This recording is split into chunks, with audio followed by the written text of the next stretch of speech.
Salut Julien, comment ça va? Yeah, salut Seb, en pleine forme, toi? Ah ouais, ça va, ça va. Yeah. On est dimanche matin, donc c'est la journée où on fait rien. En tout cas, ben, Mhm.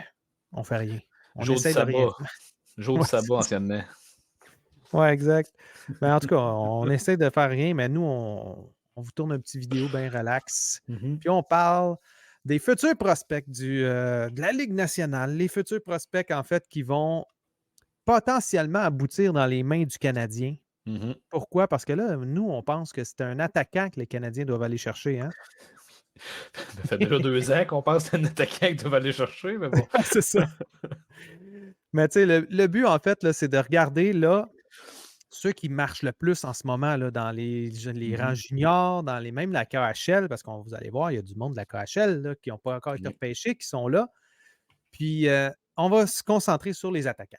Les attaquants, il y a des belles surprises. Mhm. Évidemment, on a Macklin Celebrini, tout le monde parle de lui avec ses 8 matchs de jouer, 14 points. Encore premier, en fait, selon les standings, mais on a du monde qui pousse dans le derrière, là. Oui. On l'a vu dans le temps avec 2022-2023, là, 2021-2022, excuse-moi, avec Mhm. évidemment le repêchage où on a choisi premier, puis que c'était encore, même jusqu'à la fin, c'était pas sûr qui allait être premier. Bon, finalement, ça a tombé que c'est Juraj Slafkovský, Mhm. mais cette année, ça va ressembler à ça, je pense. Oui. Ceux qui vont se démarquer le plus cette année ont des chances d'être, en tout cas, de finir dans le top 3, même top Mhm. 5, et surclasser des défenseurs ou Tu sais, je pense qu'on voit surtout 3 joueurs là, se démarquer, mais ça pourrait être intéressant de voir qui pourrait se greffer à ce groupe-là, là, selon les performances, en effet. ouais, puis je vais te donner le top 3 en termes des points pour les Mhm. ligues juniors. Ben, pour les ligues, en fait, là, comment ça se passe. Mais si on regarde vraiment le top 10 de joueurs qu'on pourrait potentiellement aller chercher, ça devient intéressant. Mais Oui. top 3 là, on a deux gars là-dedans qu'on n'avait pas vu venir nécessairement, qui ont monté au repêchage déjà. Mais Tarek Parasak qui est premier. Tarek Parasak, c'est un gars qui joue avec les Cougars de Prince George. OK. Puis dans WHL, donc dans la Ligue de l'Ouest. Il est Mhm. rendu à 30 points en 17 matchs. On vous en avait parlé, là, comme quoi on Oui. capotait à quel point c'était incroyable qu'est-ce qu'il faisait en ce moment. Donc 17 parties, il a déjà 18 buts, Mhm. déjà 30 points. C'est incroyable. Il a Fait qu'il dépassé tout le il monde. continue sur sa lancée de quand on vous en a glissé un mot, en fait, là. Fait que c'est Eh quand même, oui. c'est intéressant de voir que, le jeune homme en tout cas, au niveau, junior, n'était pas un feu de paille, là. Donc, Non. il continue sur la même lancée. Fait que oui, je pense que ça va être intéressant de voir à quel point, il peut garder ça parce qu'écoute, à 1 but par match comme ça, clairement, là, il pourrait faire changer des pronostics, là, ça, c'est clair. Oui, tout à fait. Puis, tu sais, il est comme dans la lignée de Connor Bedard en termes de, pour cette saison-ci, en tout Mmh. cas, là. C'est très prometteur ce qu'il est en train de montrer. Ouais. Puis deuxième, c'est un gars qu'on n'a pas jamais parlé ici, en tout cas, c'est Caden Lindstrom. Caden Lindstrom, un attaquant, peut jouer OK. à gauche, peut jouer à droite. Mmh. Il joue aussi dans la WHL, mais il joue avec une équipe qu'on connaît bien, les Tigers de Madison Hat. Ouais. Tigers qui sont en feu avec 20, lui, il a 25 points en 18 matchs, donc 14 buts et 11 passes. Lui-ci, Un quand autre. même, pas très loin du 1 but par match, là. Écoute, tu sais, même si, on parle pas nécessairement de la ligue la plus dominante, là, la Ligue canadienne de hockey, là. Sauf Ouais, que, écoute, là, c'est quand même impressionnant en termes de points, là, comme début de saison, du moins, là. Très impressionnant. exactement. Exactement. Puis là, il a comme monté dans les classements, là. Il est potentiellement dans le top 10 en ce moment, là, Caden Mmh. Lindstrom, Mmh. versus au début de la saison où il n'était pas du tout dans le portrait là, à ce niveau-là. C'était beaucoup des Ouais. défenseurs. Là, puis c'est là qu'on voit que oh, les attaquants commencent à prendre un peu du galon. Là. Puis il y a Ouais, des ouais, puis, défenseurs qui. tu sais, même dans les drafts, il y en a qui le voyaient même pas nécessairement en première ronde, là, Lidstrom, là. Fait que oui, c'est signe C'est le que fun. ça peut bouger rapidement, dans le fond, là. Exactement.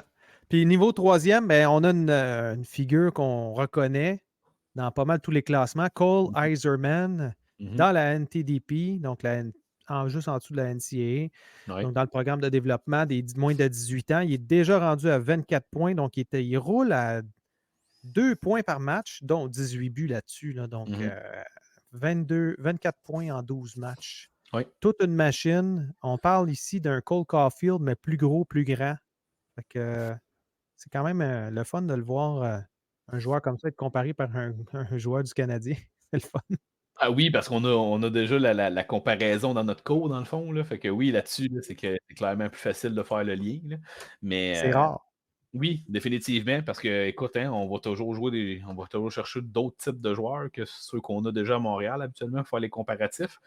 Mmh, Mais c'est signe aussi là, que, ben, écoute, là, ils ont joué les deux aux États-Unis aussi. Là. Fait que, tu sais, je pense que les comparatifs viennent un peu rechercher là, au niveau du programme national, dans le fond. Là.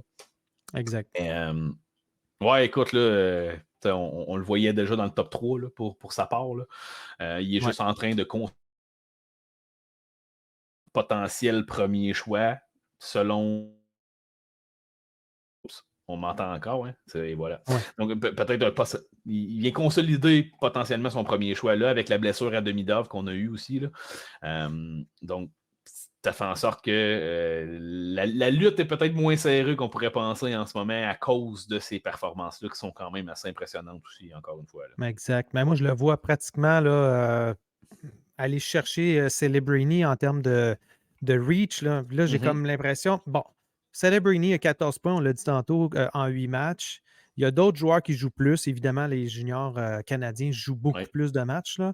Quand on regarde là, le top 10, là, c'est pratiquement que des joueurs de la Ligue canadienne, donc beaucoup Ouais. de la WHL, un de la Q, donc de la LHMQ, puis un de Mhm. la OHL.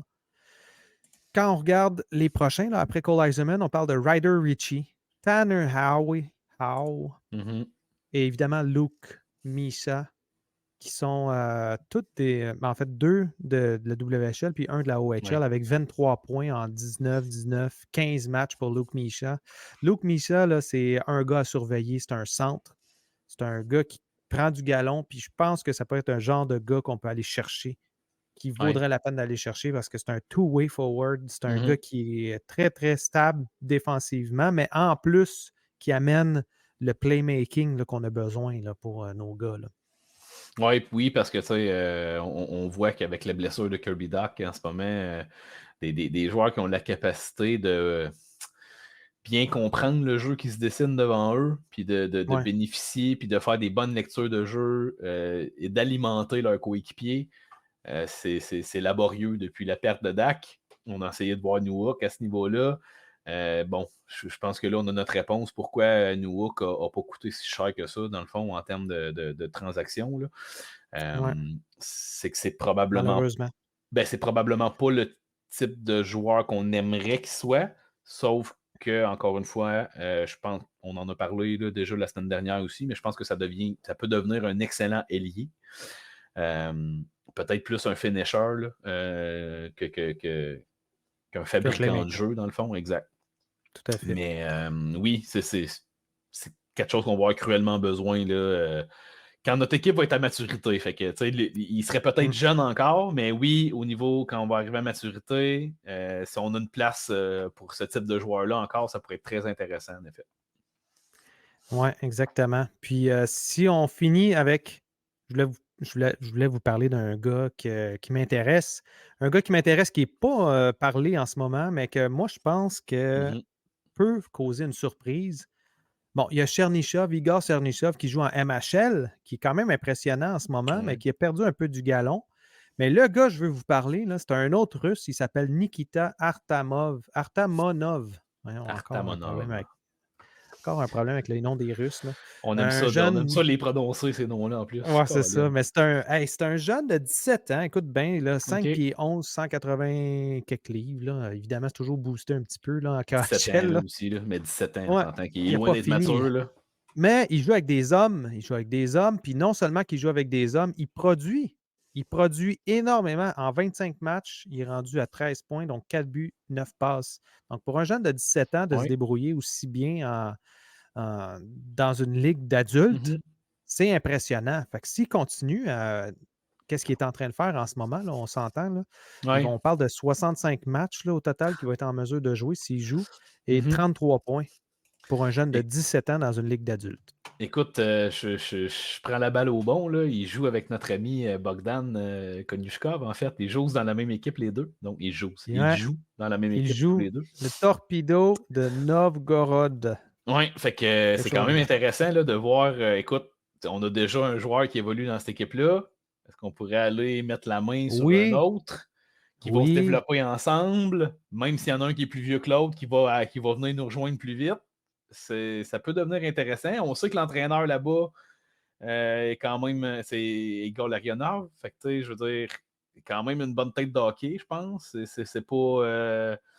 En tout cas, ouais, ça devient un pied à terre en Russie qui pourrait être intéressant dans le fond. Là. exactement. Puis je vous en parle pourquoi? Parce qu'il est en train de prendre du galon. Il est Oui. rendu, ben, selon Elite Prospect, là, il est rendu 19e dans leur liste à eux, mais Mhm. consolidé, il est 36. Fait qu'il n'est même pas encore dans le top, La première. Puis probablement, c'est parce que les scouts, les gens n'arrivent pas à aller le voir régulièrement, Mhm. vu qu'il joue dans KHL. Donc, Oui. c'est le fun, les tapes, là, mais faut le voir pour vrai. Puis l'avantage du Canadien, c'est de Konyushkov, en étant là, ben, Oui. eux, ils ont des rapports un peu plus réguliers sur l'équipe. Ils savent un peu plus qu'est-ce qui se passe de l'interne Mhm. grâce à ça. Puis là, ça pourrait faciliter tu sais, un joyau brut. Là. Oui. Ça, c'en est un. Là. Fait que potentiellement, là, s'il reste en tout cas inconnu un peu, là, pourrait potentiellement être un choix de deuxième ronde du Canadien. Oui, puis Ça écoute, pourrait être intéressant. tu sais, ce qui est intéressant, puis qu'on le sait à cause de justement l'article qu'on a eu là, sur l'Arionov là, avec Novgorod. Tabarouette, hein? Oh. Ouais, ça Mais fait beaucoup de. C'est ça. on sait qu'il n'y a pas peur d'utiliser les jeunes joueurs qui sont performants et qui font ce qu'ils ont à faire. Donc, Ouais, écoute, 25 matchs, 13 points, moins 1. Il est utilisé, le jeune homme. Là, il n'a pas peur, du moins, de l'utiliser parce que ouais. clairement, pour aller chercher pratiquement 0,5 points en KHL à 17 ans, il y en a du temps de glace. Là. Il y en a des jeunes qui ont joué, puis qui ont essayé, puis se sont cassés les dents, puis qui finalement, ben, ils sont retournés dans la MHL très Oui. rapidement. Dans son cas, il a toujours maintenu à peu près le même niveau de croisière. Là. Donc, Mhm. oui, un petit peu plus en MHL parce que c'est plus facile. Là, mais je veux dire, Oui. on parle de 51 matchs de jouer en MHL pour Oui. 34 points. J'ai 41-29 7, moi, l'année passée. Ouais, bon, ça se peut, effectivement. Attends un petit peu. Là. Je suis à l'envers. Là. Ouais, oui, c'est ça. Mais tu sais, regarde, Ah, c'est parce que ouais, c'est parce qu'il a joué. Ouais, c'est ça. en Il a joué. playoff, il y a des matchs de playoff aussi. C'est ça là-dedans. Fait que, mais effectivement, puis moi, je pense qu'en tout cas, c'est un joueur à surveiller. Évidemment, il ne va peut-être pas tomber dans le top 10, mais s'il continue à jouer comme ça, il y a des Mhm. chances de faire parler de lui pour le top 20. Là. Puis le Canadien va repêcher dans le top Ben, 20, c'est sûr et certain. même rendu là, je pense qu'on espère quasiment qu'il ne fasse pas trop jaser de lui parce que Mhm. clairement, là, en tout cas, C'est un si vol. je suis dans l'organigramme du Canadien, là, au niveau des têtes dirigeantes de draft, là, probablement que j'ai un œil bien précis sur ce gars-là. Là. Ah oui, ah oui. Puis, tu sais, nous, on le découvre là, cette semaine, là, mais Mhm. on ne le sait pas. Là, dans les prochaines semaines, il pourrait peut-être exploser. On ne sait jamais. Là, mais en tout cas, retenez ce nom-là, Oui. Nikita Artamonov, C'est donc en KHL. Ced aurait été le premier à vous en parler, gang. Ouais, c'est ça. On va en lancer une coupe cette année, là, puis ceux qui collent, ben, on va en reparler l'année prochaine, puis on va dire on, regarde, on on vous va faire, l'avait on, va, dit. on va faire des shorts avec ceux-là, puis on va se vanter. C'est Bon, on ne ça, parlera pas des exact. autres, par exemple. Des autres qu'on s'est trompés. Exactement. Hey, merci, Julien. Hein. Ben oui, merci Je Ced, te des souhaite une belle pouces, gang. journée. Yes, sir. Ah, puis allez voir le show de Frank. Là. On est dimanche là, ce soir. Oui, C'est la passerelle. Donc, en oui, principe, on va avoir un show. pour tous les Pour ceux qui abonnés. sont abonnés, ouais, exactement, vous allez l'avoir en exclusivité. Fait que parlez-en, parlez-en. Puis venez nous voir. Yes. Salut tout le monde. Merci. Salut.